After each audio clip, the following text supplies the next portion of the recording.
Member for Lower Baddibu.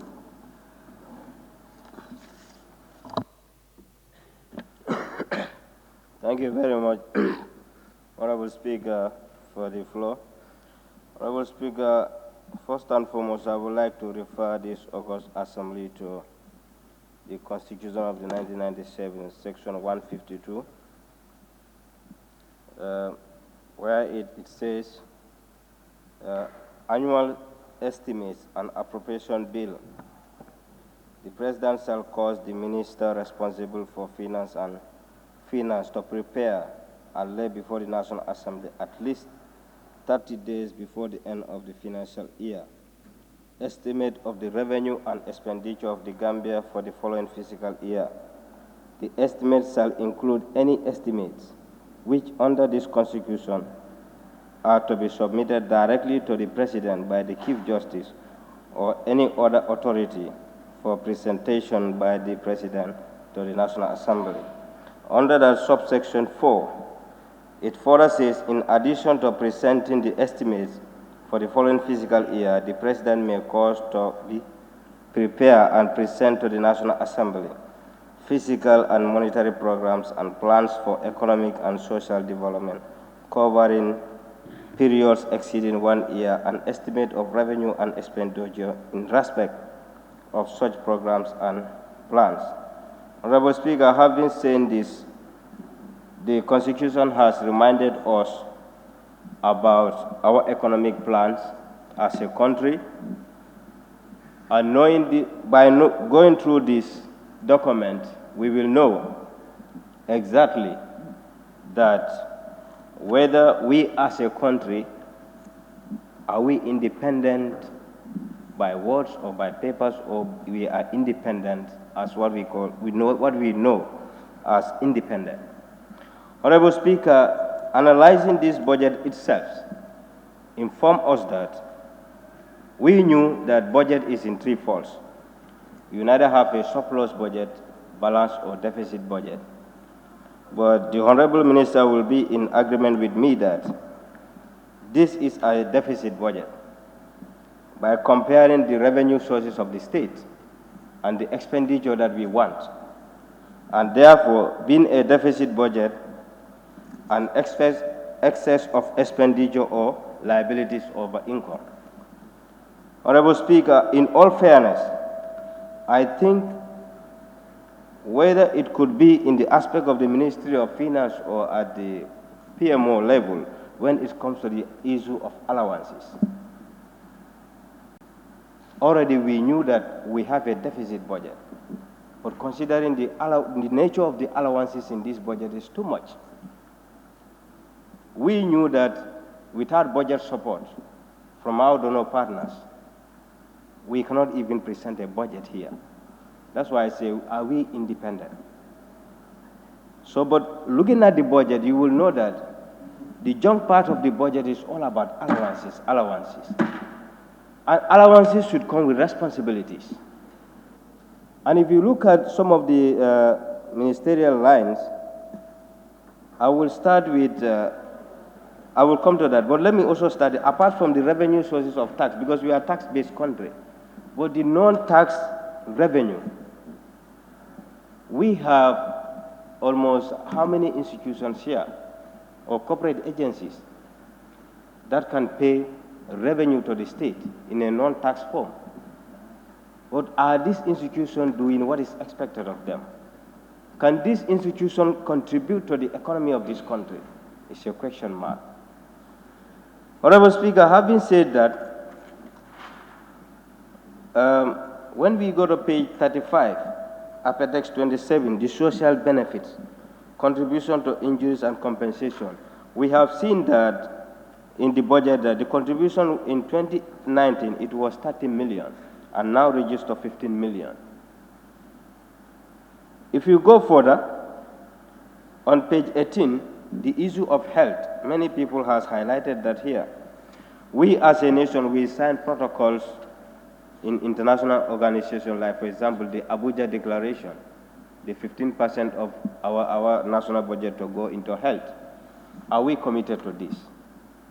These are all issues that we need to discuss on.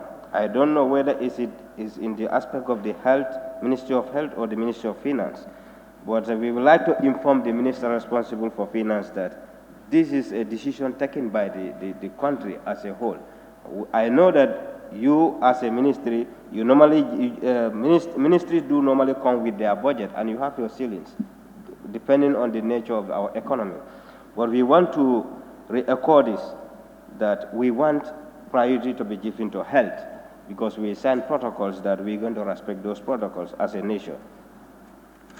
Because if you look at it, the health budget, the amount that we have in 2019 and in 2019 comparing to 2020, if you look at the difference, there is minus 49,333,000. So this is a huge gap, and I think we need to fill this gap in order to meet what we owe to other countries or organizations. Honorable Speaker, if we go to page 21, youth and sport. Honorable Speaker, it is a nightmare and very shameful, sorry to say. But if you look at it, the junk part of this economy, the fund, the loans, the grants, the donors that we get from outside funding, outside sources, came here in the name of the youth. The member for Nyamina East spoke about it. But look at the percentage rate given to the youth in this budget. We have NEDI here. We have National Sport Council. We have NYSS here. We have National Youth Council. Most of these institutions, subvented institutions of the youth, we are renting. They don't even have a place called Home of the Youth. And we say that we want to encourage youth. This is a government that we want youth to see that this is a government of the youth. And all the political parties in this country, when you look at their manifesto, the first thing that you will see at the heart of that manifesto is the youth, programs of the youth. People should be realistic. Holistically, we have to be realistic. What are we doing here? If you look at it, I don't know whether this could be at the bilateral stage between the Ministry of Youth and Sport and the Finance, but what we want to inform the Honorable Minister responsible for finances, this house belongs to the youth. And we want to bring your notice to that. We want effective and efficient programs. If the Ministry of Youth and Sport don't give you programs, we will give them programs. The reason behind is that thousands of my age mates are dying in the Mediterranean. Thousands of them are waiting for deportation into this country. What plan do we have for the youth? So are we going to take youth matters based on lip service? I will urge this August Assembly to notice that it is our brothers and sisters who are dying in the Mediterranean and who are waiting for deportation. What programs do we have for these youths? We have interaction with most of these institutions here at our committee levels when they submitted their financial statement. All what they will complain of is we don't have access to some of these funds. It will take you time before the ministry will release these funds to us. And most of these funds, they're only limited to our operational cost. That is the salaries. This is a nightmare. And we have all justification to add this budget line of the youth. Honorable Speaker, I want the Honorable Minister for Finance to take notes about this. If it is Ministry of Youth and Sport that don't have programs to give it to them, we will tax them to have programs because we have brothers and sisters dying, and we have other ones waiting to be deported. And we need to cater for them in this budget. Having said that, Honorable Speaker, if we turn to the page 39 and 40, Ministry of Defense. Honorable Speaker, a honorable member told me that, I think that is his perception to say, or IEC, Ministry or National Audit Office and Defense, you don't talk their budget line. But let me tell you, there is no law who says that. There is no law who says that. If there is a law that we should not talk their budget line, then let this budget don't come here. Honorable Speaker, if you look at the Ministry of Defense, you look at their allowances, and you look at their salaries, you will know that from 2019 and 2020, there is a huge gap, considering the fact that there is no recruitment for operational cost. Why the salaries will be increased? And also, for allowances, the promotion that they have in 2019 is the same promotion in 2020. Why these fat allowances? Allowances goes with responsibility. Adding salaries to recruitment, also recruitment goes with additional cost of salaries. But why are we doing this? This is a call for concern. If the Minister of Defense don't want us to talk their budget, that will never happen here. It will never happen in this assembly. Things must change, and we must change things.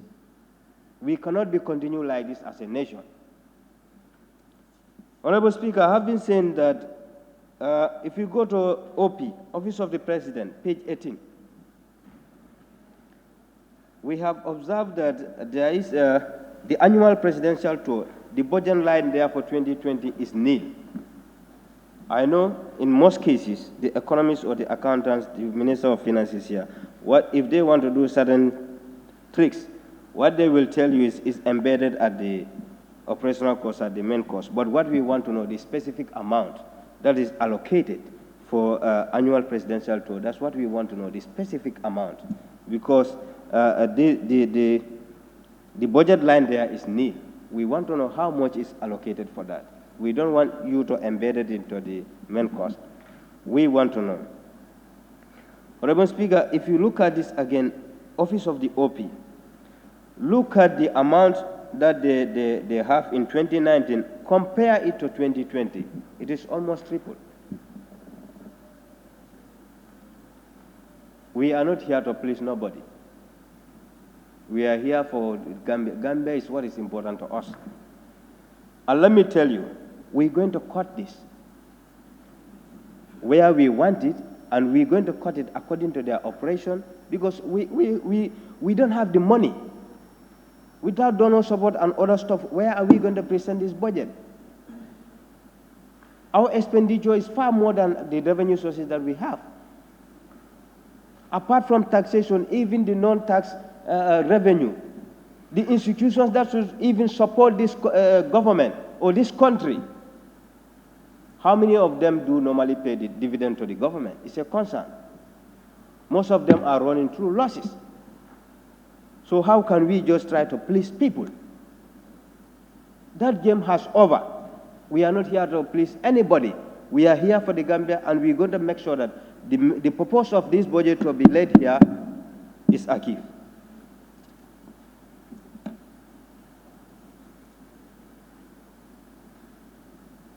And also, if you go to the workforce budget, I have seen it there that acting allowances.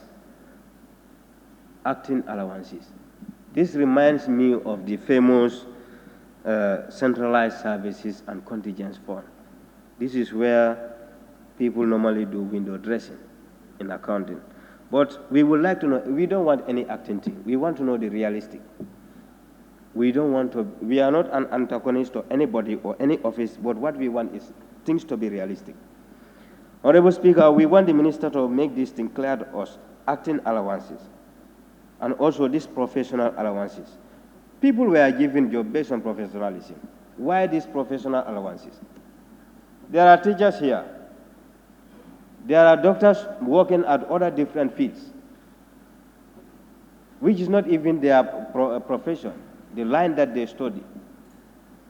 We must sacrifice to make sure that we push this country forward. But if we want to say that, no, this is my entitlement, I am entitled to this, we are going nowhere. We must forgo certain things and see the country. These acting allowances, professional allowances, and other stuff should be wiped out from the budget, because we know the type of budget we have. We don't even have balanced budget. I don't see any country in this world who will say that, yes, we have a surplus budget. If it is there, it is not more than 3. In fact, we are not even deficit. If there is another name different from deficit, that's what we will use.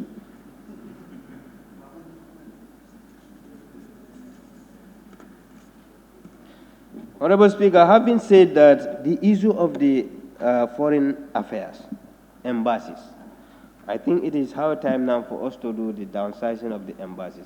I know most of these things were done to please the political will of certain people, but gone out those days. It is over. We're going to close some of the embassies, considering that what are the economic benefits that they brought to this country?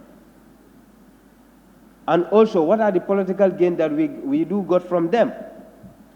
So we cannot just open embassies from one place to another like that. They will incur cost on us. And we have to do away with that. So I think the downsizing of the embassies, I am happy that the CARE is listening to me. We are at Foreign Affairs Committee. We know what to do there. And we will not close them based on we want to close them, but we will ask them, what are the benefits that the Gambia get from these embassies? Because we all know that foreign relation is based on certain things. That is the executive opinion, the legislative opinion, and the public opinion. So if we don't get any benefit from those things, I think the best idea is to close it.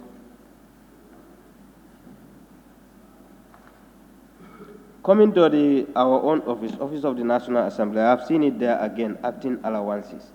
So I don't know which acting allowances is this. If the Honorable Minister for Finance can make this portion clear for us, acting allowances. Who is acting?